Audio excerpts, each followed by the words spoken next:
Hello, good evening, and welcome to the members of the Community Stakeholder Forum, and welcome to the wider viewing audience at home. As we often have new forum members each week, and for the benefit of the public who may be dipping in and out of these sessions, I'm just going to run through a quick introduction as I do at the start of each meeting. So this forum is part of an innovative approach adopted by Uttlesford District Council to engage the whole community in conversations about shaping the future of the district through its local plan. At the heart of this approach is an open public consultation taking place over several months rather than the usual weeks. The plan itself has been broken down into smaller topics which can be more easily debated and commented upon. Every couple of weeks, this forum meets for a presentation on a particular topic. The forum is made up of people who represent different interest areas across the region, and those people will introduce themselves as we go along. It cannot represent every interest area or every group of residents. The forum debate that follows each presentation is designed to stimulate the public consultation that follows each meeting. And it's important to note that the public consultation is the most important element of this process. It is really vital that all stakeholders contribute to the debate. Please use your network of contacts to share the forum presentations and to encourage participation and comment, and especially to involve members of the community who may not otherwise make their voices heard. If you go to the UDC website and search the new local plan, you'll find various buttons that allow you to submit your views under each topic. And that applies to forum members as well. Please do remember to submit your views after each presentation. At the end of this consultation period, Uttlesford District Council will consider all the representations received during the consultation and consider them when drafting the local plan. So to be clear, this group is independent of the council. It is not a decision-making body, and its members' views will not override those contributed by the wider community throughout the public consultation. Participants have been asked to make contributions from the perspective of their special interest area, rather than to advance any personal or professional agenda, such as in relation to their place of residence or the interests of a specific organisation.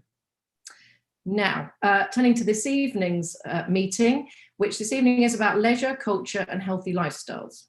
We're going to hear a short presentation and then we'll move to initial discussion. I will ask forum members who would like to comment on this particular topic, and it's absolutely fine if you don't wish to comment. If this isn't your particular area or you have nothing additional to add, please feel free to not comment. So I'll ask people to raise their hands. For the people watching at home, the chat function is disabled, but please do feel free to use the question and answer section. We will be putting 2 or 3 of the public questions to the speakers at the end of the forum discussion. But we obviously will not have time to answer all of them, and we sometimes get huge numbers of questions. So the way this works is that we ask people to upvote questions. So when you go on to the question and answer section, if you see your question there already, please don't put it on again, just upvote it, because then it's more likely to get asked. Okay, so now I'd very much like to welcome Julia Thrift, who is going to give us a presentation on leisure, culture and healthy lifestyles. Thank you, Julia. Thank you very much, Angela, and thank you all very much for inviting me to be here today. My name's Julia Thrift, and I work at the TCPA, the Town and Country Planning Association, where I'm Director of Healthier Placemaking. Next slide, please. The TCPA, the Town and Country Planning Association, is a charity, so we're completely independent, and we work to help people create healthy, sustainable and resilient places that are fair for everyone. And we do that in all sorts of different ways. We've run more than 50 workshops with councils and communities and public health teams and planners in different parts of the country, bringing people together to think about how their new local plan could help create a healthier place. So I'm really pleased to be joining you here today. I'm sorry it's not in person. It would be lovely to meet you, but it's the next best thing. So over the last few years, the TCPA has been doing a lot of work around planning healthier places with partners such as Public Health England and NHS England, and we publish a lot of guides which are on our website and free to download. Next slide, please. So I thought we should start by thinking about what is health before we start talking about it. And the most commonly accepted definition is the World Health Organization's definition. And what they say is that health is a state of complete physical, mental, and social well-being, and not merely the absence of disease or infirmity. So what that says is that health is not just about not being ill. It's much more about flourishing and doing well. It's a much more positive thing than just the absence of illness. And I thought it'd be worth keeping that in mind as we think about how your new local plan could help support the health and well-being of your community. Next slide, please.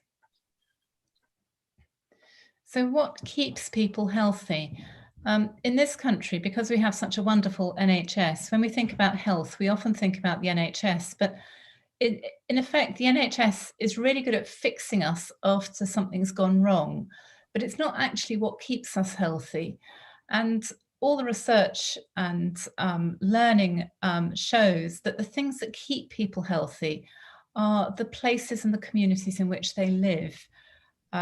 So if you look at that circle diagram, in the middle you've got the things that you can't change, like you can't change how old you are, you can't change your genetic makeup, and those affect your health. But the other things in the other circles are things that can be changed, and they have a huge effect on your health. So your lifestyle is affected by where you live. Whether you choose to go for a walk in the park depends on whether there's a park nearby, and if there isn't one, you won't. So your choices are shaped by the place you live, and so are your opportunities. Whether or not you have a job is shaped by the local economy, and having a job it's really helpful for people's health. The built environment, the homes we live in, are really important for our health, as is the natural environment.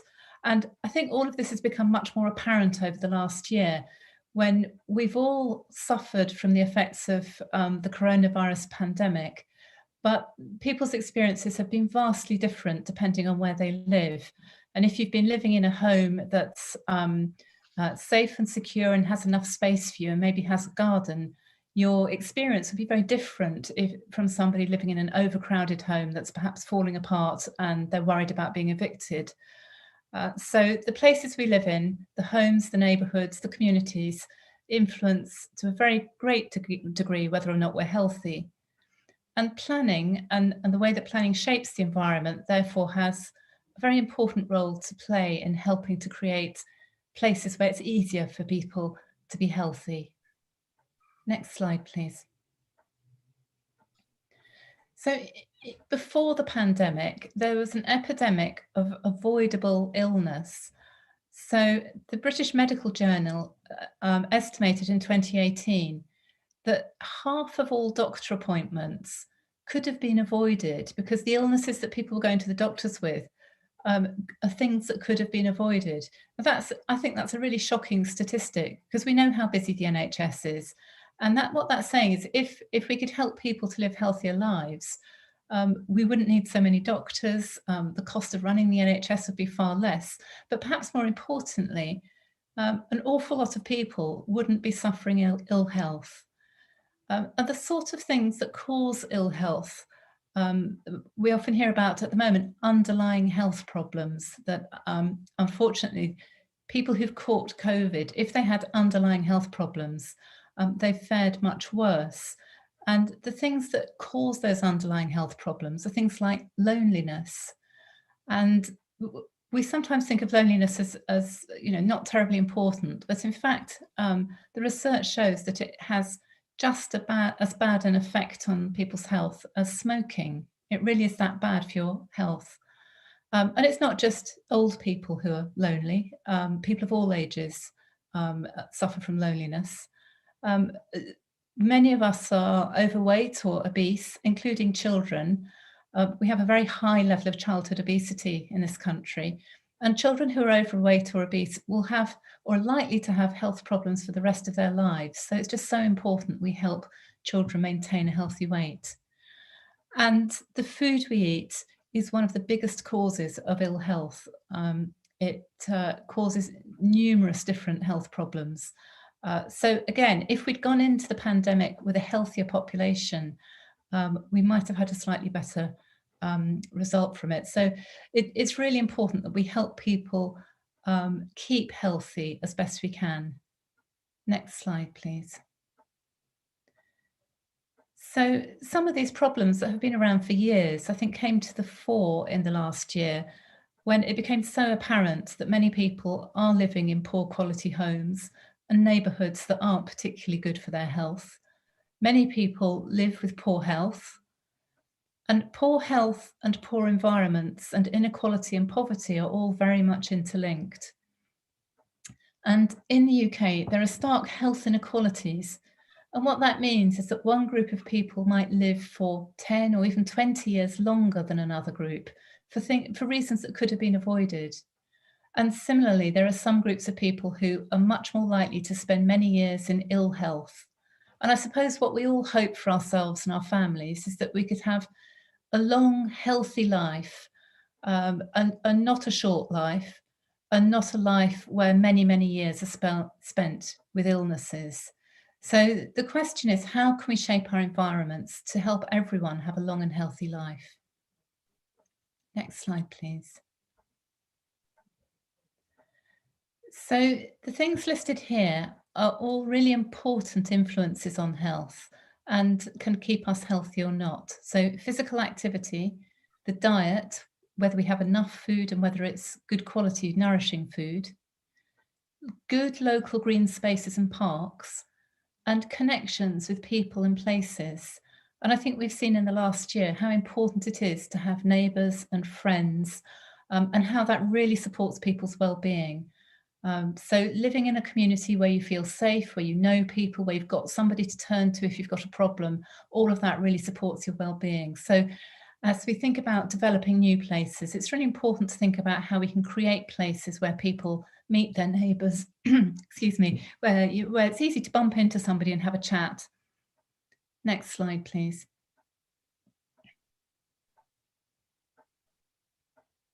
So just thinking about physical activity, it's been described as being so important that if it was a drug, it would be called a miracle cure. Keeping active helps in so many different ways, from reducing depression to warding off cancer, different sorts of cancers, to helping to prevent bone fractures. Keeping physical activity is just so important for everybody, keeping physically active. And this isn't about being a marathon runner or a super sports person. This is about day-to-day physical activity is really good for us all. You know, going for a walk, walking to the shops instead of driving, taking your kids to the park, that sort of daily activity is incredibly good for people's health. So the more opportunities we can provide that make people want to go out and be active, the better it'll be for everyone's health. Next slide, please. And one way of helping people be active is what's known as active travel, which is walking or cycling or scooting, any way of getting around that uses up some energy. Because you can fit that into your daily life. You don't particularly need equipment. I mean, it's lovely to have a bike, but if not, you can walk. And you don't have to go to a particular place. It's not like going to a gym where you have to pay for a membership and you have to have the right clothes and you have to get there at the right time.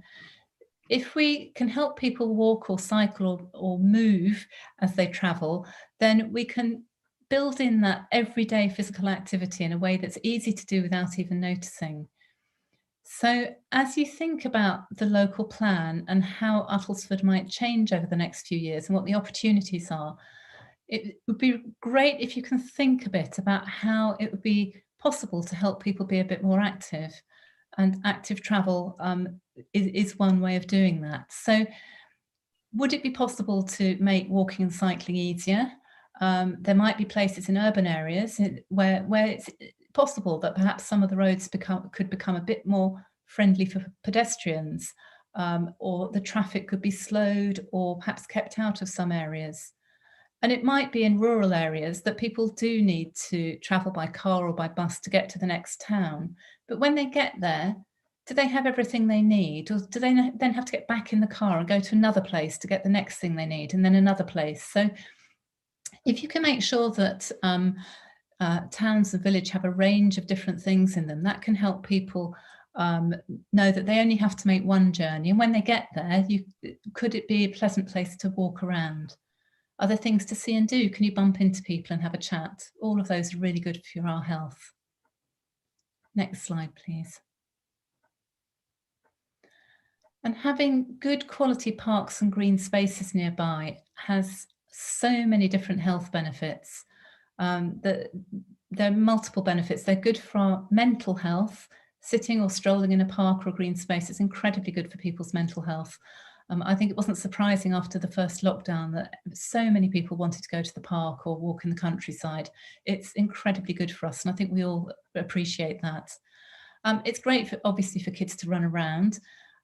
Trees also provide other health benefits. In town centres, having trees can help keep the temperature down, which, as we're getting hotter and hotter summers, is really important. So it can save on air conditioning if you have lots of trees. They provide shade and they release water, which helps cool things down. They're also very good for reducing flooding. So having local accessible green spaces is really important. And in towns, that could be a local park. But in the countryside, are there public footpaths that people feel confident about using? Are they in a good state? Do they go somewhere nice? Is there any way you can help people feel that going for a walk in the green space would be a good thing to do? Because all of that will help people's health. Next slide, please. I mentioned that another big influence on people's health is diet, the food that we all eat. And in some urban areas, there are lots and lots and lots of hot food takeaways and very few opportunities to buy affordable, fresh fruit and vegetables. And it's no wonder that people end up, particularly if they're busy, if you're working long hours, grabbing something from a takeaway rather than going to a lot of trouble to find fresh fruit, fresh vegetables, if they're not easily available. It's also really a good idea to provide places where people could grow a few veg if they wanted to. Might not be an allotment. Traditional allotments are enormous and take a lot of work, but smaller spaces around and about can be really good, can be a great way for communities to get together to grow things together. And also it's really good for kids to see where fruit and vegetables come from, that it's not just in a plastic bag from the supermarket, that they're normal things that are just part of everyday life. So thinking about how, as Uttlesford and the many villages and towns that you have might change over the next 10, 20, 30 years, can you think about creating places where healthy food is easily available? Next slide, please. And then finally, if we're thinking about helping the least healthy people be a bit more healthy, it's important that we think about the needs of people who aren't super fit and healthy. It's great to provide bicycle lanes, that's fantastic. But if you're very elderly or you're not very well or you're 8 months pregnant or you've got 3 kids in tow, you're probably not going to get on a bike soon, but you might go for a walk. And you particularly might go for a walk if there's somewhere to sit along the way. So making sure that the spaces we have work for everybody and not just people who are fit and healthy is really important. So benches, signposts, all of that can be really good to creating different places that will appeal for different needs. So yes, have a football pitch, but also perhaps have a little garden where somebody can sit quietly. And during the first, after the first lockdown, we saw quite a lot of park benches being roped over so people couldn't sit on them, which actually was a really bad idea from a health point of view, because that means that the only people who could go to the park are the people who are confident to walk quite a long way. And we really need to make sure that everybody feels confident to walk. And that means providing places to stop and have a rest. And also enough public loos. So often people, particularly elderly people, will say that they're cautious about going out because they don't know if there'll be a loo. So all of these things can help make going out and getting a little bit of exercise a fun, interesting, nice thing to do and not off-putting. Next slide, please. And I mentioned the importance of knowing your neighbours, of feeling part of a community and how that really supports well-being. And that happens when we meet people, when we bump into people, when we get to know our neighbours. And for that to happen, we need to have spaces for things to happen. We need to have spaces where there can be markets or events. We need to have spaces where kids can run around, spaces where people feel happy that they can go, that they can sit, that they might meet someone they know, that they can have a chat to, because those informal chats can be really important. And particularly for people who are living on their own and might not be talking to people during the rest of the day. If they know they can pop out and bump into someone, that's so important for people's well-being. And it can be difficult to find, you might not have the space or the money to have a community hall, but you could have something that plays a different role. So it could be one thing during the week and something else at the weekend. There's ways of thinking creatively about providing those spaces for activities and events. Next slide, please. And finally, it's just so important to have places where cultural things can happen, where you can have, whether it's theatre or poetry or skateboarding or art or whatever it is. Different people will find different things appealing, but you need to have somewhere where those things can happen, because again, that's what creates a sense of community and belonging. And when people are thinking about where would I like to live, people want to live somewhere where things happen, where they can feel part of it, where they can go and see things and do things. So again, as you think about the local plan, really important to think about where things can happen in different places, whether it's towns or villages. Next slide, please. So that's it. So I hope that's given you some food for thought, and I'm very happy to take any questions or listen to any reflections you might have. Thank you. Julia, thank you so much. That was really, really helpful introduction to what is a very big topic.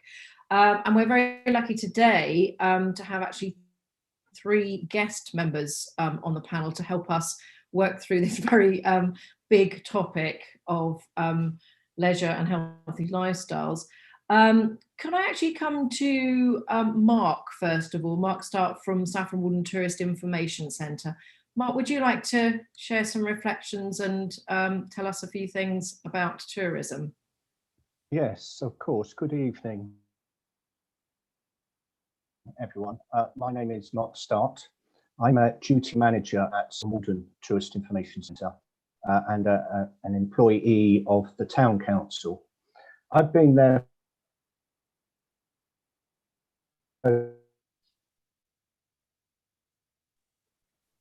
Mark, we're having a few problems. Mark, sorry to stop you. We're having a few problems with your internet connection. You're cutting out. Oh. Shall I go to one of the other members and then we'll come back to you and hope that you connect a bit better, if that's all right? Yes, okay. Yes, sorry about that. Becky Reynolds from One Life Leisure Centres. Could I come to you next? Yes, of course. Yeah. So I'm Becky Reynolds. I'm the contract manager, and I look after Lord Butler Leisure Centre, Great Dunmow, and the Mount Fitchett Ramiro Leisure Centre. On behalf, the Uttlesford District Council facilities that we run on behalf of the Uttlesford District Council. So we have lots of activity, and before pre-COVID, the needs were probably quite significantly different to what they might be when we return. So for example, we were really lacking swimming pool space, and the swimming clubs were just desperate for more space. Now that we've kind of changed our timetable slightly to so that we're ensuring social distancing, they've got slightly more time than what they once would have had. The community programs that we run, we were running up to 19 hours a week for kind of seated exercise and for gym sessions and for generally those in the vulnerable category, so those sort of 60 plus and with health conditions, really popular. Unfortunately, again, because of this and the vulnerable category, they're just not comfortable with returning. So again, that's going to be quite significantly different when we return.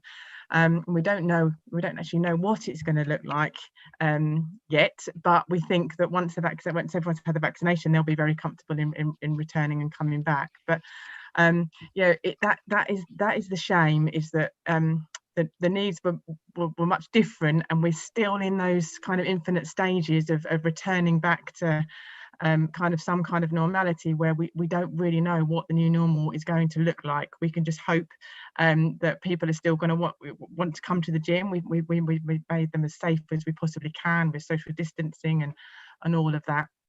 And the people that were coming to the gyms were so complimentary and so happy with the way that things were. I think people are going to be obviously really missing them whilst they can't use them. So yes, it's just about getting everybody confident to come back and use it, and then to work out from there what our needs, or what the community's needs are then going to be. To especially like with the swimming pool, which I know was really high on the list, I believe, last time that we did a community plan. I think that was something that was kind of came up quite a lot. So yes, I'm sorry, I'm not overly helpful, because we don't really know what leisure is going to look like when we return. We're just very hopeful it will return back to some kind of normality once the vaccination programme is underway, very, very successfully so in Uttlesford as well. So we're very confident that it should all be going back to some normality soonish when we're allowed. Becky, thank you very much. I think there might be some questions on sport later on, so we will refer some of those back to you. But thank you. I do hope things return for you as soon as they possibly can. Mark, shall we see if your internet connection has improved? Okay.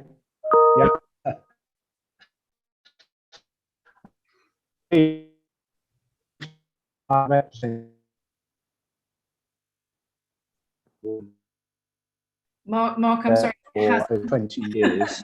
I'm gonna go to Thomas. No. I'm gonna come back to you again. Sorry, so sorry about that. Thomas Hardy from Saffron Hall, could I ask you to go next, and we'll try Mark again after that?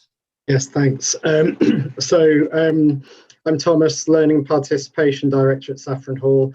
So of course I'm speaking from my experience there in Uttlesford, but also thought I'd bring in a few points more generally, and from several decades now of working in the arts. But like many arts organisations, Saffron Hall, as well as the public programme of concerts and talks, delivers a wide range of schools and community work, and sometimes that can be less visible perhaps. So for example, in normal times we fill the hall with primary school children several times a year for performances and participatory events, working with pretty much every school in Uttlesford and some from further afield.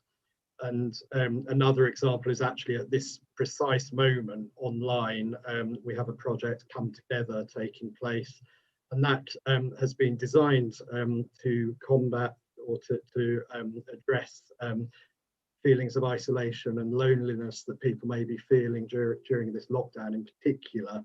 And it brings together people from across generations to make new connections and use music, movement and words to make those connections and give voice to their experiences. And we're not alone in that. Arts organisations all over the country bring programmes like this to their communities, as well as the more visible public performances and things that you see. And we're not the only people in Uttlesford doing this, of course. So it's things like that and the benefits it brings that are just a reason why I think arts and culture in the broadest sense needs to be more than an add-on or afterthought to a process such as putting together this local plan. And actually, if it's placed as one of the central tenets of a plan like this, the benefits are manifold. And this is obviously something UDC recognise, having represented arts and culture on this forum at a very early stage. We at Saffron Hall work closely with them at Fairycroft House, so you are well represented there. So to bring a few broader points, I'm going to pick up on this book by Darren Henley, who's the current chair of the Arts Council. But in 2016, he wrote this book. It's called The Arts Dividend, Why Investment in Culture Pays. And that title shows that any investment, and that's not just financial investment, that's commitment to arts and culture as well. Any investment made is repaid multiple times by the benefits it brings. And it is, I really would recommend it. And he neatly distills several themes and highlights 7 types of benefits, or he calls them dividends, that are returned to those communities that do give a high priority to arts and culture. I'll just pick out a couple because I know time is short. There's a chapter on which he calls the feel-good dividend, and that's particularly compelling. And we've heard reference to this already, but he cites a wealth of really robust evidence that taking part in artistic and cultural activities can improve our health and well-being.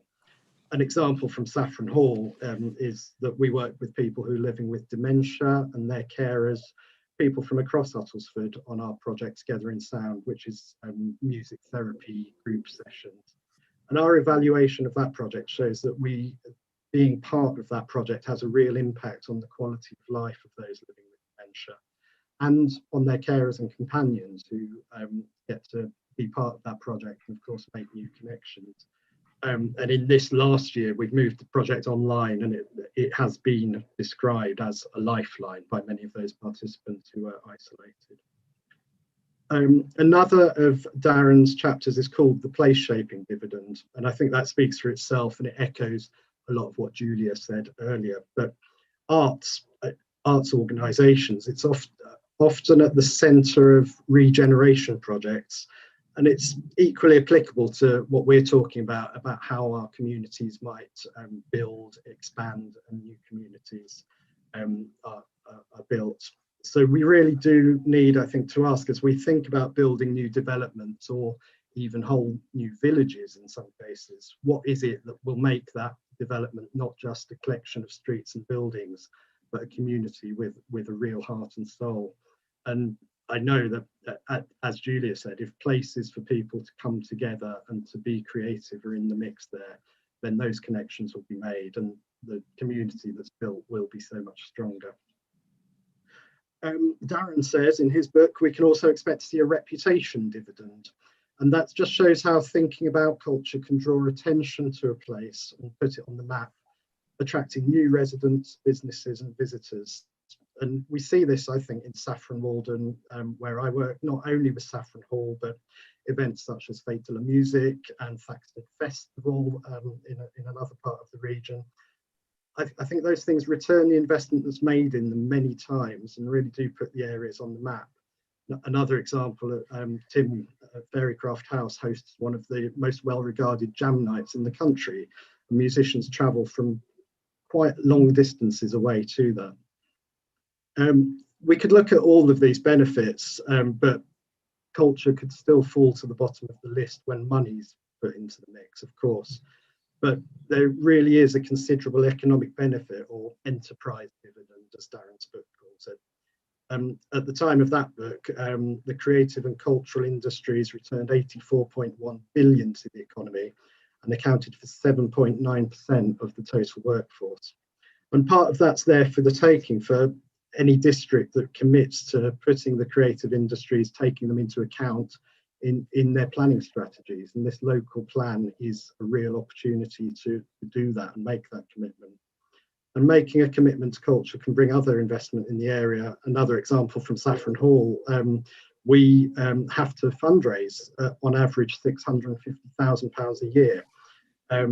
In a typical year, £38,000 of that's from public funds, and the rest of it's fundraised from individuals and trusts and foundations who are predominantly based outside Uttlesford. So an arts and culture organisation, and this is not just Saffron Hall, is bringing a substantial investment into an area from outside of it. And not only investment, people and visitors. 21% of our audience comes from over 30 miles away. And that represents thousands of visitors to the area. And of course, they are likely to be supporting the economy in other ways, visiting restaurants, pubs, shops, etc. I haven't had time to talk about everything in Darren's book. I recommend it to you again. He talks about the education, creativity and innovation dividends as well. But hopefully that sort of sets the scene for opening up a conversation about how a commitment to culture in a local plan such as this can be of benefit. So I think that's it from me. Thank you. Thanks very much, Thomas. That's great. Mark, I'm going to come back to you on tourism, but I've asked Mark to keep his camera off because I think that might help his audio. Mark. Thank you, Angela. Hopefully third time lucky. That is better. Is that better? Yes. Okay. Yeah, I've got a message flashed up that the connection is unstable, so I'll try not to go on too long. Just to pick up on 3 streams for the local plan, quite a lot has been mentioned by Julia earlier. The 3 strands are green tourism, cultural tourism, and use of space.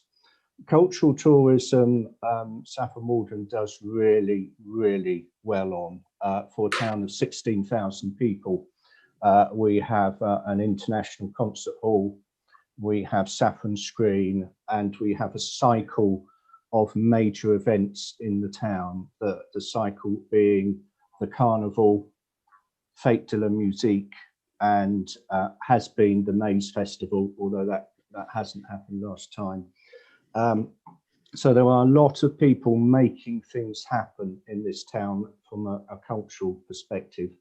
One thing that I'd like to add into the mix on that has worked tremendously well in other towns is public art. And I'm going to take the example of Aldborough and my own personal experience of Aldborough. I first visited that town to see a piece of public art, which was The Scallop on the Beach by Maggie Hamblin. And as a result of that piece of public art, I have revisited Aldborough many, many times and spent, probably thousands of pounds in their town. And I think the opportunity to have public art as part of this plan from a tourist perspective is important, but also for the health and well-being of the residents.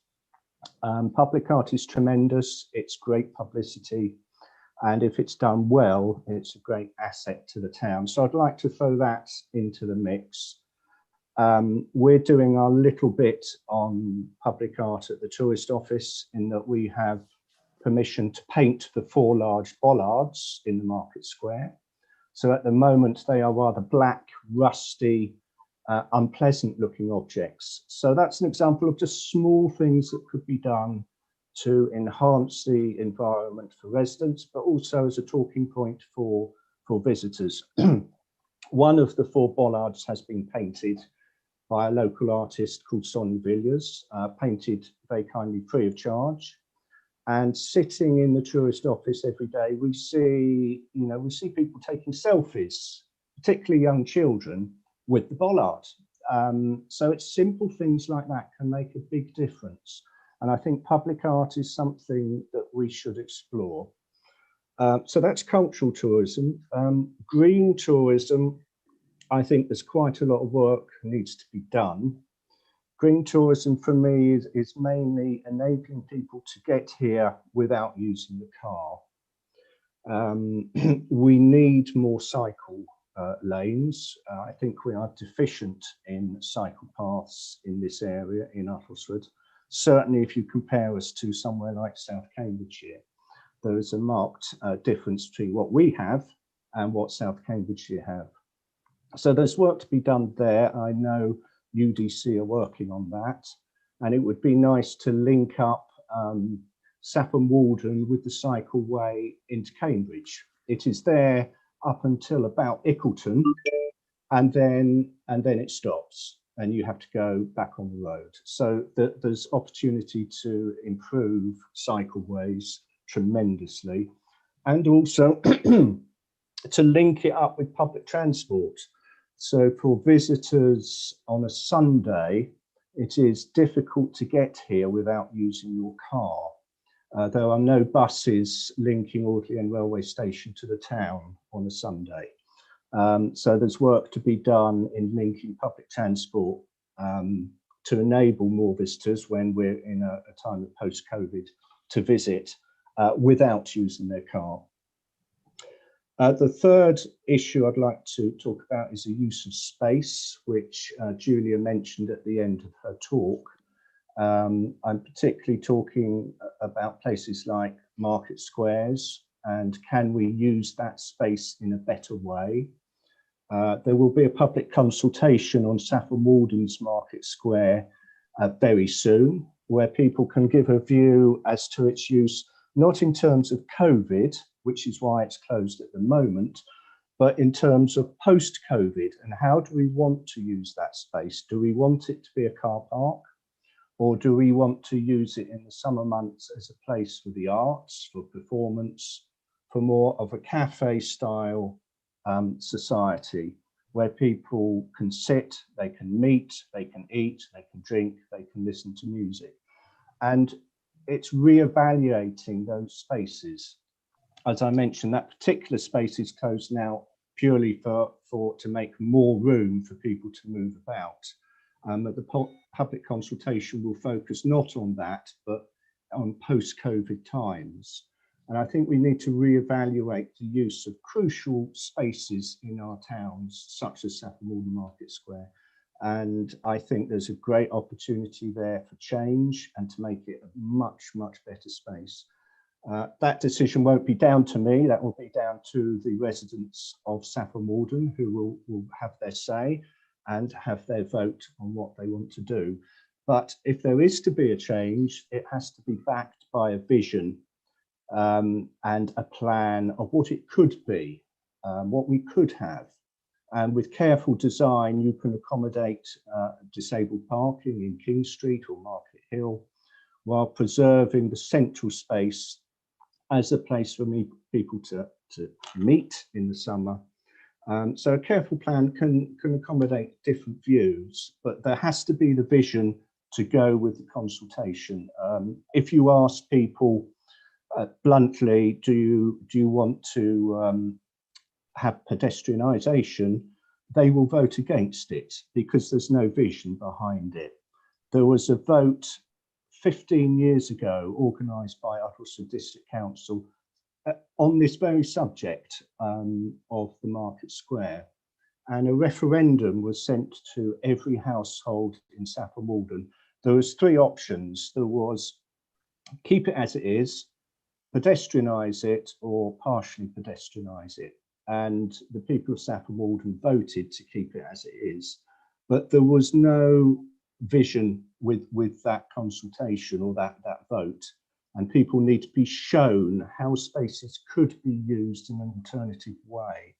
So I hope in this new consultation, there will be a vision and there will be an architect's drawing of what it could be. And then we'll let the people decide what they want. My own view is that I would love to see that space changed. It is, parking in this town is not an issue in my view. And that space could be far better used for the benefit of everyone, particularly in the summer. Mark, I'm sorry, I'm going to have to cut in because we've got so many people on the panel this week that will probably want to come in on all of those things. But thank you. That was a really good example of use of spaces and how we can get involved in shaping our environment. So thank you to everyone that's contributed speaking so far. It's been incredibly interesting. I'd like to throw it open now to anybody who would like to make any comments or observations or ask any questions. Try to either physically raise your hand or give me the yellow hand at the bottom. First one I see is Frank. Frank, would you like to? Yes, thank you very much. Just a few comments about the presentation we heard. Given that each rural community could not have a full range of social and leisure and cultural facilities all close at hand, it means that transport becomes really critical to allow access to all those activities which are in other places. And really it needs to be public transport, of course, and it needs to provide a service at times that actually fit with demand. There was that wonderful case that we just heard about the bus from the train station doesn't run on a Sunday. Why would it? No one wants it. It sounds a bit crazy, really. And this is also especially true, of course, for older age groups who, in remote areas, who certainly would be discouraged from using private vehicles during winter months on unlit, windy roads. Another point I liked hearing this thing about, to paraphrase it, that community spirit, it relies on people actually having time to speak to neighbours and to then organise gatherings and to also have locations to meet and to hold activities. So all those things need to come together to actually make a community work properly. Something about parish councils, I believe they certainly play an important part by reaching out to new residents and letting them know what happens in that community and keeping them up to date. And obviously there's a variety of methods nowadays, not just electronic social media and things like that, but there are numerous ways that they can keep the local residents updated. And then really probably the last thing would be on sporting activities of any kind. The activities in an area actually need to be appropriate to the demographics of that area. So, families with young children will probably be making use of playgrounds. Many adults probably want gym facilities and things like that, or team sports. The older generation might want social contact and the lighter exercise that you get from golf or bowls club. So we need that range of things. There is, of course, teenagers, mustn't forget them. If they live in rural and small communities, they're probably going to get their entertainment, their sport from their school. That's where there will be the bulk, the critical mass to provide the right kind of activities that they probably favour. I shall stop there. Thank you. Thanks, Frank. Thank you very much. Anybody else like to make any comments? Mark, I come to you next. If everyone could keep it sort of to 2 or 3 minutes, that would be very helpful. Thank you, Mark. Okay, thank you. Mark Davis from Chair of the Health and Wellbeing Board. First of all, I just would really echo the points that Julia's made in terms of the key determinants of health. So, absolutely agree with all of that. And in terms of people's health and well-being, 2 points I'd quickly like to make. The first, of course, is one that I've touched on before in these forums, is the need to address inequalities. So I think sometimes we lose sight of the fact that if you are disadvantaged in a relatively rural and affluent area, such as Uttlesford, sometimes you can be very, very disadvantaged and forgotten and not seen. And so as we think about how we design and develop things, communications, transportations, and generally connectivity is really important to supporting good community and healthy communities. The other thing that I would want to make is the importance of creating attractive spaces, open spaces. So from my point of view, I think we need less signage, less tarmac, less concrete. We need to be smarter in the use of our design, creating open spaces, multi-purpose functions and facilities. And when we talk about multi-purpose facilities, a really good example at the moment, and my thanks to Becky and colleagues at the Leisure Centre, I'm heavily involved at the moment in the rollout of the COVID vaccination programme, and our ability to be able to use the Leisure Centre is an absolute massive bonus to how we can rapidly deliver that to the benefit of the local population. But it doesn't always have to be new facilities. So when we think about culture, I would like to see in the plan ways that we could start to think creatively through good design of how we can repurpose some of our existing buildings and help preserve them. So a good example in this area would be village churches, etc., who are often struggling and not always the most attractive and welcoming places, but through good design could actually serve a lot of community benefits, whether they be facilities for places for carrying out culture, audiences, and even things like libraries and shops and other functions that could be well designed into local communities. So the built environment for me is really important, and obviously it should always reinforce making it easier for people to do the right things, exercise, get out into the open air, socialise, connect with people, and enjoy nature and culture. Thank you very much, Mark. Thanks. All good points. Edward, I think you have your hand raised. Yes, thank you very much. Well, Mark has just taken a little bit of my fire because, yes, I think flexible spaces are at the heart of this. Clearly, I mean, what has been described in the presentations was something a long, long way from what, when I did my O-level geography, I was taught were dormitory towns, and we learned all about dormitory towns. And clearly, what we're aiming for is something much more effective, where there is access to communal facilities in every village and every community. Ideally on foot or by bicycle. So flexible spaces, I mean, the tension is going to be, how do you get enough money out of the developers who really just want to make dormitory towns, and they don't want to be building village halls and all those facilities. So designing village halls that there are more than just oblongs, that are really good flexible spaces, is key. Community pubs, I'm involved in the Railway Arms in Saffron Walden, and turning that into a community pub where it's going to be so much more than a pub or a restaurant. You know, there's going to be sort of mother and toddler groups, a sensory garden, young people's kind of games, repair shops, book clubs. I mean, the scope in that area, in those outbuildings and in the gardens they've got, is just amazing. And I think that, you know, given that pubs are closing around Uttlesford, the more the council can support community projects to buy up those pubs and turn them into community-run trusts, that would be great. And also echoing what Mark said about churches. I mean, we've got beautiful, beautiful churches, and people seem to be very attached to the pews, even if the pews are actually, you know, 500 years younger than the church building itself. If you take the pews out, you can create wonderful, flexible space that could be, you know, used all 7 days of the week, not just one day of the week. And I think there is a scope for that. And finally, in terms of the green open spaces, with my environmental hat on particularly, I think opportunities have been lost constantly when developers are making playing fields or large open spaces. That ground can be used for ground source heat pumps. So before you just stick the turf on and say, there's a playing field for you, you've got a double use there. You know, in terms of, I'll come on to biodiversity, is going to be another day, so I'll talk about soil another time, but get some ground source heat pumps into your green spaces that can feed all the houses, you know, immediately around with clean, sustainable, cheap energy. Don't miss a trick. Get that put into your requirements for developers. Thank you.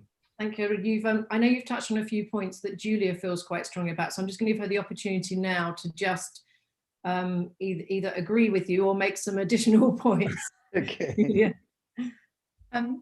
Thank you, Angela. Well, I've been really inspired by everything I've heard. I think, you know, you've got a lot of really interesting, creative, imaginative, and also very practical ideas. So, you know, fantastic.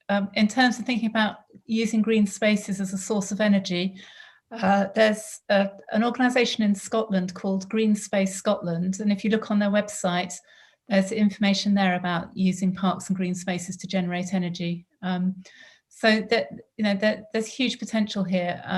You know, I loved what I was hearing about, perhaps, you know, using churches that are a little bit underused for other things as well. So, you know, it sounds as though you've got really fantastic ideas, and I just wish you every success with trying to get as many of them as possible into practice in your new local plan. And do have a look at the TCPA's website. We've got lots of free guides and resources that you can download, which I hope you'll find useful. Thanks very much, Samantha. I'm going to come to you in a second. I just wonder if John had a comment about the use of churches. Very kind. I keep noticing Stuart waving as well, but thank you, Angela. Oh, right. Sorry, Stuart. Yeah, everyone else seems to be doing my job for me, but thank you. I think maybe therefore a comment on the way that churches can also be those places that people bump into each other because they're community spaces that are used not simply for one type of thing. So if I may use my own church building as an example, which is deathly quiet at the moment, and it kills me that that's the way it is just now. But ordinarily, the entranceway would be packed with people waiting to pick up brownies. Or there would be the University of the Third Age would maybe be doing history class in the chapel, or keep fit in the chapel. I've got Pilates up in the upper hall. 2 different youth theatre companies using us for their academy work. Toddlers and parents doing music groups.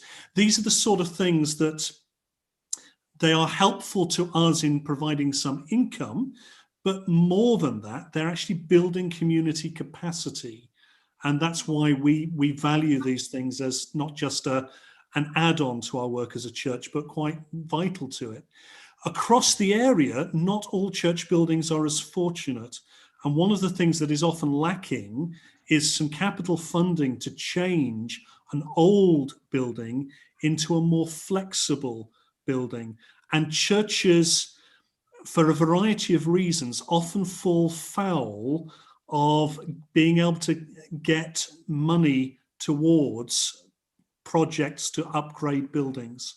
We find we are not classed as a community building in many of those grant award making bodies. And so that could be something we could challenge and change and see some of these church buildings repurposed. I realize I've only talked about churches. There are other faith groups in our area too.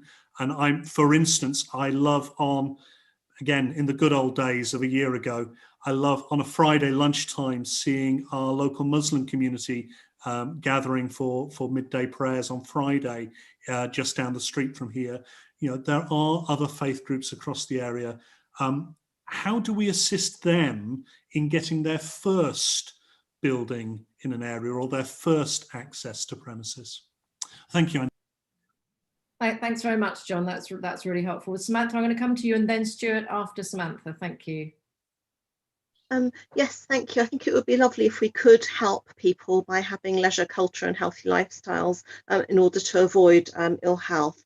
I liked what Julia said, the acknowledgement of inequality being linked to poor health and poor environments. The Marmot Health Review in 2010 and 2020 also focused on this factor and recognised that life expectancy in Britain generally, I think, has plateaued now, and in some places and with some communities is actually falling. And it's due to this very thing that we don't have enough emphasis on resolving the health inequalities. So I do agree with everything that's been said so far. I think that when we have new developments, we should also emphasise having green space allocated, if we can, into those spaces, so it's not just totally urban. So for instance, in our village, that could be something. We don't have the infrastructure being added in when we have developments being built. Also, there's an important question of affordability for leisure activities and all the activities that we need. So for the sports centre, for instance, I wonder, I'm not really sure, I haven't looked into it, whether it's truly affordable for those who are poor or not working even. And there was a lot of those people around at the moment, having gone through the COVID crisis, and it's still ongoing and people losing their jobs. So affordability is really important, as it's true also for healthy lifestyles and affordability of food, good fresh food, and what you said about being too busy to actually have some sort of healthy meal because you can't get that food, or you don't have time to make it. Those kinds of considerations also affect people who, if they are poor, are possibly working very long hours and also don't have the time to allocate that time to prepare things for themselves. I think we're also on the brink of a mental health crisis, so the whole isolation and loneliness thing is very relevant, and we do have to find a way to resolve these issues and help our young people and our adults and people of all generations now to avoid a true crisis. So yes, all of it's very, very relevant, and I'll be very encouraged if we can do something and do more than we're doing. Thank you. Thanks very much, Samantha. I'll just come to Stuart. Is there anybody else? Oh, Richard. Okay. And is there anybody else after that? Tim. Okay, we'll try and do Stuart, Richard, and Tim. And we may not have time for anybody else, but I will do my best. Richard. Sorry, Stuart. Stuart next, then Richard. Stuart, you've been very patient. Thanks, Angela. Right. I'd like to talk about open spaces. The briefing notes we've got suggest that we've got equivalent to 684 hectares of open space. What they don't say is that 60% of that comprises Hatfield Forest.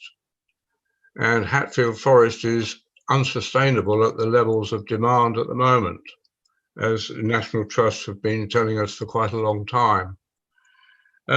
CPRE have identified Eastern Park as being the obvious alternative. And of course, that's very much supported by a lot of the Little Eastern residents and quite a lot of the Uttlesford residents as well. The only problem with that is that hitherto the future of Eastern Park was a bit hazy, to put it mildly. And I think it's high time now that the council decided whether or not they were going to adhere to the terms of the 1939 agreement between the executives of the Countess of Warwick and what was then the Dunmow Council, which now, of course, has been taken over by UDC. So I've actually asked Councillor Sutton, who's one of my local councillors, to ask the UDC to confirm whether or not they intend to abide by the terms of that agreement, particularly bearing in mind that the agreement itself says there is an onus on UDC to honour its intent and ensure that the agreement is respected. Now, I think that UDC owe everybody an answer to whether or not they're going to stick to that agreement or not. And I hope that other people will ask their councillors to ask the same question of UDC. Thank you, Angela. Thanks very much, Stuart. Richard. Am I unmuted? You have. Can you hear me? Hello? Can you hear me? Yes, we can. Oh, jolly good. Right. Okay. Yeah, just one or two sort of fairly quick points. The first thing is with regard to the question of health. Housing was mentioned. I mean, one thing that always concerns me is the amount of rather large housing that gets built. I mean, I think there is far more demand. I have to say, I don't actually have very much faith in housing needs assessments, because they always say there's a lot of demand for 4 and 5 bedroom houses. And I really don't think there is. I think it's an affordability issue. I think if we could somehow get into the local plan, the requirement for smaller units. There's a little scheme in Molehill Green that's just been built, 9 units, I think it was, all very small scale. They've sold immediately. I think that's where the demand is. And I think we have to get this balance of the size of housing right, so that people who haven't got decent housing can at least stand a chance of getting onto the housing ladder by buying or renting or whatever it is, a small unit, something that is within their range. So that's the first point. The other thing on healthy eating, is this issue of markets. I mean, some of the best produce for healthy eating comes from the markets. I was slightly surprised to see that there are actually only 3 markets in Uttlesford, but when you think about it, it really is only Saffron Walden, Dunmow and Thaxted. And I mean, Saffron Walden Market, both days of it are absolutely wonderful. I mean, the quality of the food offering there is tremendous. And also Thaxted, it may only be 7 units, but it's a very, very good source of cheese and fish and vegetables. So I think perhaps we ought to think a little bit more about markets and whether we could develop markets elsewhere, even if it's just a fruit and veg stall. Then I also had this issue of museums, because museums haven't been mentioned tonight. Saffron Walden Museum gets a reasonable amount of publicity, but there's a lot of other museums in Uttlesford which perhaps just to sort of fly under the radar. Ashton, Stansted, Dunmow, there's 2 in Thaxted.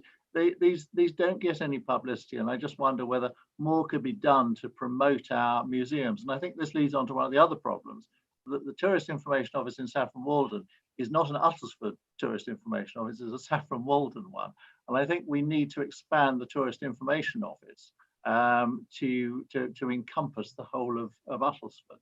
And I think that just leads on to a general point which I'd like to make, which is that the problem with this, we get criticised all the time for being Walden centric, and I'm afraid tonight's just really emphasised that with presentations on Saffron Hall and Saffron Walden Market Square. I think we've just got to think more in terms of the further reaches of the Uttlesford district. And then finally, on this question of churches, I'm fully behind the use of churches. In fact, we have a wonderful church which does get masses of use for other events, but we also have a wonderful nonconformist church, the URC, which is crying out to be converted to a theatre or even an opera house. I mean, it is perfect for it. So if anyone has any ideas along those lines, let me know. So thanks very much. Thanks very much, Richard. I'm going to try and get Jackie in, as she's the sports representative, and obviously Tim as well. Can I just do another shout out for the questions? If you have any questions, please go on and put them on now, because we'll be coming to questions after Tim and Jackie. And if you see your question there, please upvote it, as we'll only be taking 2 or 3 questions. Tim, over to you. Thank you everyone for all your contributions. I'm going to be quick. Just a couple of things that were occurring to me.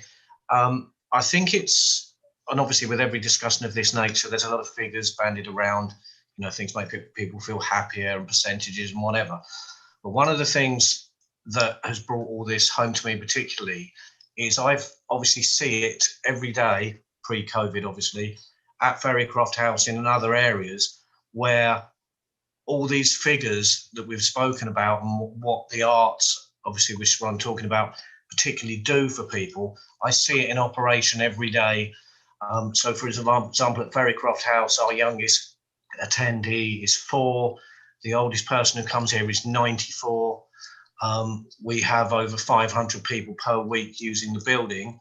When we first set up Ferrycroft House, I lost track of the amount of people who thought that I was insane for even thinking of actually trying to set up something of this nature and this scale. But you can see that there's the need for it in the area.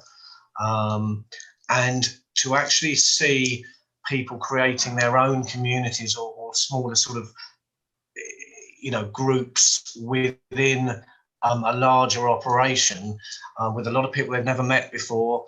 So Thomas mentioned the jam night we have. There's now sort of subgroups on Facebook for people. People have been forming bands over the lockdown. They'd never met the people before. That's all come from the arts community and people having the chance to meet each other, etc. And then one of the things when I was just looking at a little bit of research, which I thought was very interesting, is some of the different cities of culture that we've had over the years. When they do their feedback and they're sort of asking the community what they felt, the positive impact that culture, arts, etc. have had on these places is unbelievable. And I'm just going to quote something from the experience of Hull, which was a city of culture in 2017. It talks about, you know, how the economy was boosted by 300 million, etc. But they said by the end of the year, 3/4 of residents said they were proud to live in that city. And I know we're all proud of Uttlesford as such and, you know, enjoy living in this area, but I think that's a very big thing because obviously overall that filters in with everything else that everyone's been discussing, with the better lifestyles, people feeling happier, and lots of figures in all sorts of surveys have all said that people who are involved with the arts and culture are happier with their lives than people who aren't. So I think it's vitally important we can give people the opportunity to do that. I'd also just like to pick on something that John said just about with the churches not being, sometimes I think I've got it right, John, with funding with the community spaces not necessarily being classed as that. It's still exceptionally difficult when you do have a building that is glassed to sit again. So I'm just sort of letting you know, but I'm more than happy to talk to you about that at a later point if you want to. So thank you. That's all I've got to say. Thank you very much, Tim. Now, Julia, do you need to leave us shortly, or have you got time to stay for a few questions? Or I know you've got somewhere else you need to be, so. Yeah, I can certainly stay for a few questions. That's absolutely fine, but then we'll need to leave. Okay, great. So Jackie, if you don't mind, I'm going to jump to questions and then I'm going to come back to you if that's all right, just to help Julia out here. Yeah, that's fine. Okay, great. Could I ask, is it you, Joanna, that's going to Yes. questions for me? I'd just like to say before we start on the questions that we've really tried to reflect different activities in the district, and I'd like to just thank Becky, because the leisure centres are not just in Saffron Walden, they're in Stanford, Mount Fitchett, and also in Great Dunmow. And also the work that Thomas Hardy has been talking about tonight, and the work of the Saffron Hall with the schools and communities is actually an outreach across schools across the district. And also the role of the Saffron Walden Tourist Information in promoting the venues of Visit Essex, so across the district. So we've worked hard to try and have a cross-section of different activities. So if I come on to the questions, actually we've not actually got many questions this evening. They're more sort of comments, but actually the one at the top of the list is one submitted by Stuart Withington, and saying it's wonderful to hear all these benefits from active travel. Why then have I been fighting with Essex County Council to get the Flitchway properly connected from Bishop Stortford to Stansted, Dunmow and Braintree with a safe, secure off-road route? This would help with the climate emergency, obesity epidemic, air quality crisis and COVID pandemic. If that's a question, I can't speak on behalf of Essex County Council. But I would suggest you have a look at, trying to think what it's called. The Department of Transport published last summer a new strategy for walking and cycling, and it's incredibly positive about the benefits, and it makes it clear that the Department of Transport is absolutely behind the idea of improving walking and cycling. It's got a, trying to think what it's called, something like Get Into Gear, or so it's one of those punny sort of titles. But well worth having a look at, and it might help open up conversations with the County Council possibly. And I can say that we are working with Essex County Council, and we've got members from the council working with the Uttlesford team directly on transport and also urban design and climate change. So we are communicating with them and hoping to improve those connections. And also there's a comment, quite a long comment from Jane Holloway, looking at the change, commenting really on the change of public rights of way in the village, going from tracks which are pedestrian and cycle friendly to then cars being overtaken. And I won't read all that comment out, but it does also shadow the first comment in making routes which are safe for pedestrians rather than having car dominance. And there's just another question that I wanted to read out from Rachel Lewis, saying the importance of place cannot be overlooked. The district is made up of diverse places where diverse demographics can be found. Regardless of their makeup, there are multiple assets within them. The consultation is a fantastic start, a deep dive into what is available locally from the arts, leisure and physical activity point of view. For example, the community pub mentioned, this is what's needed. From this start, you can establish a real need and map what is missing. Momentum is brilliant, but if we miss that individual communities, what they want and need, we cannot expect them to adopt healthy lifestyles. So I'm seeing that as a really a quest to really, for us to understand the facilities all across the district and to look at where we're missing and how we can maybe join those up. So thank you for that. Great. Sounds really good. Is that all of the questions, Joanna, that you want to put for the moment? I think so. There's some other ones which are also very good, and we will read them and take them on board. I think actually there's one thing that I'd like to say. There's another one from Jane Holloway saying that, and it's this balance between having facilities or living in a very small rural village. And we learned from Where You Live and also some of the other themes that there's a balance between actually people like to live in the small villages where actually they're accepting that there's maybe not a lot of facilities because they like the quiet, they like the ruralness, to maybe a place where there is more facilities, but perhaps then there is a need for more development. So there's a balance there in that. So that's I think that's something that we'd like people to respond to in the online consultation. Great. Any last thoughts, Julia, before we say goodbye to you? No, only to thank you very much for inviting me to join your meeting. I think the discussion has been really interesting and incredibly positive and ambitious as well, which it should be. So I'd just like to wish you all the best with your new local plan. It sounds as though you've got lots and lots of really good ideas, and you know, it's hard work, I know, but it should be well worth it. And I must come and visit and see what happens over the next few years. I look forward to it. Thank you very much. Thank you so much for your time this evening and for your input and your presentation. Thank you so much. Thank you. Before we leave this topic, I do just want to come back to Jackie, because I'm sorry I had to cut you a bit short there, Jackie, and you are the sports representative. So please have your moment now. Oh, my moment isn't very big. All I just want to say is that I have a major concern with the increasing number of people moving into Uttlesford and with all the huge housing developments. As we've heard tonight, education from being active needs to be established at a really early age. However, I'm not sure if everyone is aware that there are such limited sporting facilities in Uttlesford. And I can't really, after being here for the last 25 years, I don't see that there are major developments that have taken place. And all I know that when I'm working with schools and when I'm talking to parents and I'm talking to families, that we want lots of sporting activities to happen because we want to have a healthy lifestyle. But if you look at the community that we've got lots of clubs going on and we've got huge waiting lists. And so therefore, these young children who want to be active don't get the opportunity.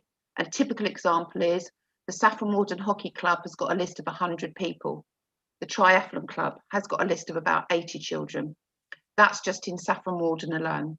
And so therefore, I think that Uttlesford District Council really need to be very supportive in creating what we've talked about tonight, where we have got these buildings which need renovating, and we have got existing structures that we can be very, very creative in our thoughts, that we can offer that for some sporting future facilities, because we haven't had major play areas developed in the last 10 years that I know of in Uttlesford, but we've got an increased population. That's all I want to say. Yeah, really important. And all I would say is that in some ways, this is a much more straightforward topic than some of the other very difficult topics that we've discussed, which involve various trade-offs. This is a pure we want situation. Please get onto the UDC website and tell them what you want in your town or your village. Do you want a community centre? Do you want sports facilities? Do you want another art centre? If you do, please go on and be specific, because if you don't ask, you don't get in this situation. And what Thomas tried to do was make the economic case for facilities, as well as the case for the well-being aspect. And there is no downside to these things. It's all positive. So please go on and ask for what you need in your community. We're going to say goodbye to that theme now. What will happen is the consultation document, which is on the website, will be open for consultation, and comments will need to be received by the 24th of February, and then they will be summarised by officers and discussed at the forum meeting on the 10th of March. Any comments received after that date will still be taken into account by officers when preparing the draft local plan, but they obviously won't make it onto the discussion for the meeting on the 10th of March. Hopefully that's all clear, and panel members, please go and add your comments as well. I'd like to thank the other 3 speakers that contributed, Mark, Thomas and Becky.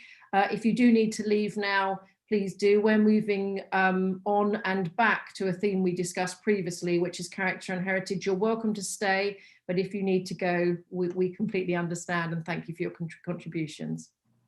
Thank you very much. So, it was great. Thanks, Thomas. Thank you, Mark. And Becky, wherever she is, up there. Okay, so we're now going back to the character and heritage, which is our second theme, and I think Elizabeth is going to talk. Yes, good evening, everyone. I'm the Principal Urban Designer interim at Uttlesford District Council, and I've put together this summary document for the forum meeting on the character and heritage. Now, the purpose of the theme was to gather views on the character and heritage of the district and how important aspects can be protected, as well as provide for new sustainable communities. The respondents were asked to consider issues such as car dominance, density, protection of heritage assets, materials, style and standardisation. There were 27 respondents to the theme, and the key points that came out of the responses were mitigation measures can reduce the impact of development on landscape and heritage. It was generally felt there should be no coalescence between existing settlements. Development should be spread across the district, provided it could support services and facilities and not put a strain on them. Developments located close to good public transport and truly sustainable locations, that is, good services planned alongside developments should be where they should be located, next to transport nodes. One of the issues that had to consider with the character and heritage was how do you deal with the conflicting requirements for the car. Everybody's got a car and most people have to travel, but then a lot of our estates are very car dominated. Some people suggested that parked vehicles could be accommodated below buildings, but it's generally felt that the only way to reduce the reliance on the car was through additional infrastructure, such as good public transport, good cycling, and a good cycling network and public footpaths. Density was also another issue. There was support for high density in sustainable locations, provided it was not out of keeping with the local vernacular. So obviously in town centres, provided you didn't have sort of very high buildings next to some of our historic buildings, but I think generally it was felt that the high density would be appropriate, particularly if it was sort of a sustainable new development, perhaps located near train stations or say good public transport. Heritage, the views of existing towns was a bit of a concern for some people. They felt that edge of town developments have been spoiling some of the settings of our towns. And development it's all right to have new development provided it is appropriately integrated next to heritage assets. Some respondent felt actually it could be quite beneficial to have new developments near heritage assets because it could help manage the asset and engage future residents in an interest in our buildings, historic buildings. Materials, generally support for using traditional materials and contemporary materials. Most respondents felt that they should be environmentally friendly materials to reduce carbon emissions. Standardisation, there was generally a feeling that generic developments were eroding the character. Sorry to interrupt. having a little bit of trouble with your connection. Would you turn your camera off, because I'm finding that actually helps the audio a little bit. Yeah, okay. Just a minute. Can you do that? Yeah, I've done that. Okay. I think that will help. Sorry, carry on. Right. Standardization as a generic developments eroding character, but actually some standardization was supported, particularly so if you had standardization for like space standards or then it would be supported, or good building standards. Style, there was support for a variety of styles, contemporary and traditional. I think it was all would depend on context. So those were the summation really of most of the comments that were submitted. I just invite the forum now to offer their views on whether they agree or disagree with some of those views, and whether we should prioritise any particular ideas or suggestions. Okay, does anyone have any further comments on character and heritage that they'd like to make now they've heard the public feedback? Frank, I'm not surprised to see your hand go up, so I shall start with you. Thank you very much, Chair.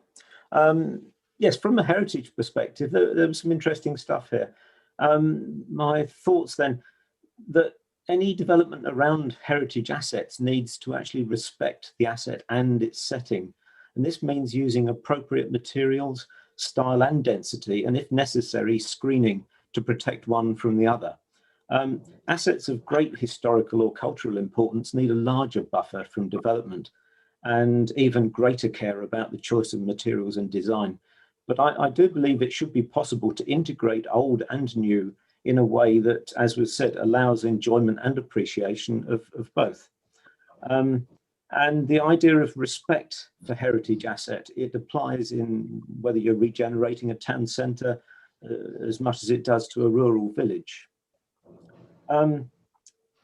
Another point around this, the impact of landscape of historic settlements is also very important. And a good illustration here is 2 recent sites in Newport where appeals were dismissed for that very reason on landscape issues. Sadly, Thaxted, I believe, proves the point where dense new estates have been allowed to spoil the views of the historic centre. So if more housing is really necessary in the district, and I'm not totally sure we actually have a figure in mind yet, because the government, I think, is changing its mind occasionally on what the correct number is. But yes, if more housing is really necessary, I think it's better to place it away from existing settlements and in a discreet and well-screened area, and then provide all those essential facilities within that new community. There's a common theme amongst the comments, which says plan and create facilities and transport links at the same time as housing, and not as an afterthought, for which often it seems the developer has no responsibility. A quick comment about density. I do feel that density of development is driven too much by profit margins and not by what the community actually needs. So there's often an overly high density of housing in more urban areas just to maximize the number of houses on a given site. But in contrast, rural sites typically have just a very few large houses, each on a large plot, rather than the starter homes that the young families need to be able to stay in their community. I think this is quite clear from one of UDC's policies. It may be the MPPF, I'm not sure, but one of the UDC policies that only requires affordable housing on sites which have more than a certain number of houses or acreage. And what I know happens is that some developers do divide an area into smaller parcels, so each of them falls below the threshold of needing to provide the affordable housing. Very last point, there was a mention about standardization, and I would say we're talking about minimum standards. Set a minimum standard, but expect people to exceed it. That would be nice.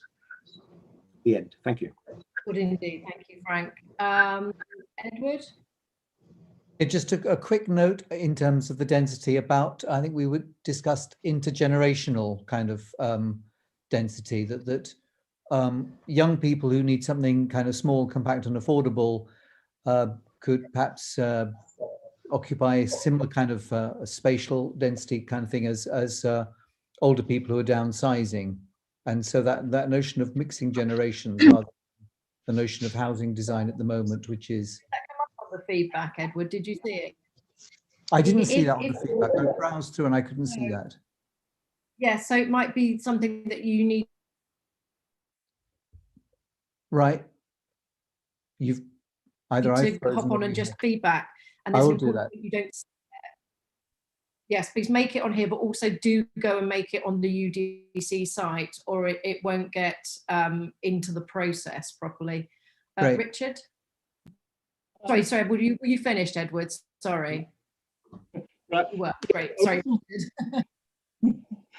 Yeah, just with regard to the points that seems to have been made by most people in their consultation responses, which is that there has to be recognition of the fact that Uttlesford is a rural district with a lot of small individual communities, and that has to be preserved. And I think that was the biggest message that was coming out of that consultation. Thankfully, the government has amended its flawed algorithm for the housing requirement. It looks as though the housing requirement is going to be substantially reduced, which is a good thing.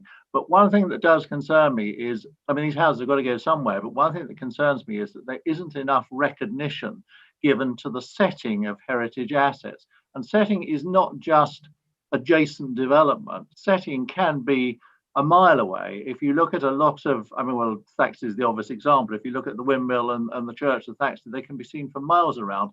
And things that destroy those views, and it's already been mentioned, Frank has mentioned it, the completely inappropriate development that has spoilt some of those distant views. And I think this is just a plea to people formulating the local plan to think about views, to think about the longer distance setting of these heritage assets. And then at the local level, the sort of the close-up setting, can we please start to think a bit more about Article 4 directions, because we have conservation areas which provide a lot of protection for our historic settlements. But then you get an unlisted building where you get permitted development rights, and it totally ruins the whole effect. So can we please, I know we've been talking about this with Uttlesford planners for a very long time, and nothing happens. So we do need Article 4 directions. So can I please just put in a plea for that to be considered again? Yeah, and again, Richard, if you didn't see it properly represented on the feedback, do feel free to go and make your point again on the website. Oh yeah, I always Stuart. Great. Stuart. Yes. So you're muted at the moment, Stuart. All right, that's better. Thank you. Just two quick points. Firstly, I totally agree that large communities should, if possible, be put on to brownfield sites. And of course, the obvious one we've got right in the middle of the constituency is Carver Barracks. But but any other developments where possible, brownfield sites, I would totally agree with. The secondly, and it's only a little suggestion, is that talking about trying to put housing near good communications, motorways, railways, things like that. There is a gap between Aldley End Station and Great Chesterford Station, which everybody's probably noticed. There's no station at Littlebury. But there could be a new railway station, new housing at Littlebury, which would put it right on top of the communication link, but it's only a thought. Thank you. Thanks very much, Stuart. I hope you got all of that, Elizabeth. Are you happy with that feedback? Yes, I am. Okay, good. Sorry, Samantha, I've just noticed you put your hand up. So if you have a few brief comments, I can sneak them in. Okay, brilliant, thank you. Yes, so social inclusion and mixed communities. I agreed with the comments by Frank and others that we do need social housing included in all new developments, and we don't have enough social housing in Newport.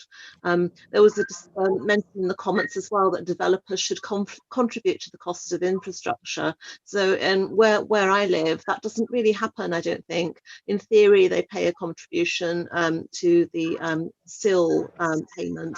I'm not sure that it reaches our communities or that it's even enough, because we certainly don't have the infrastructure to support the development that we have seen.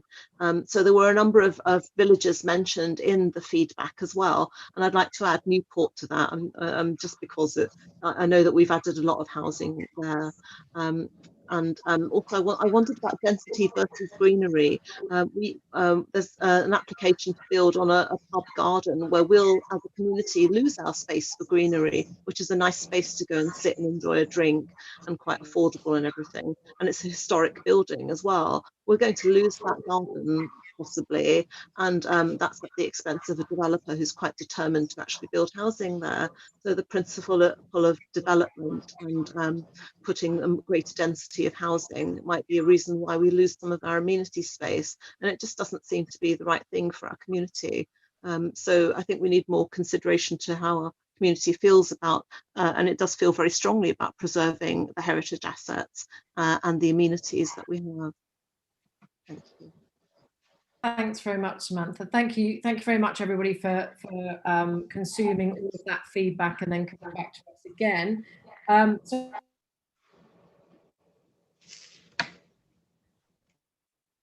So the presentation of these group on the 22nd of February, and in fact, comments will be fed back again to this group on the 24th of February.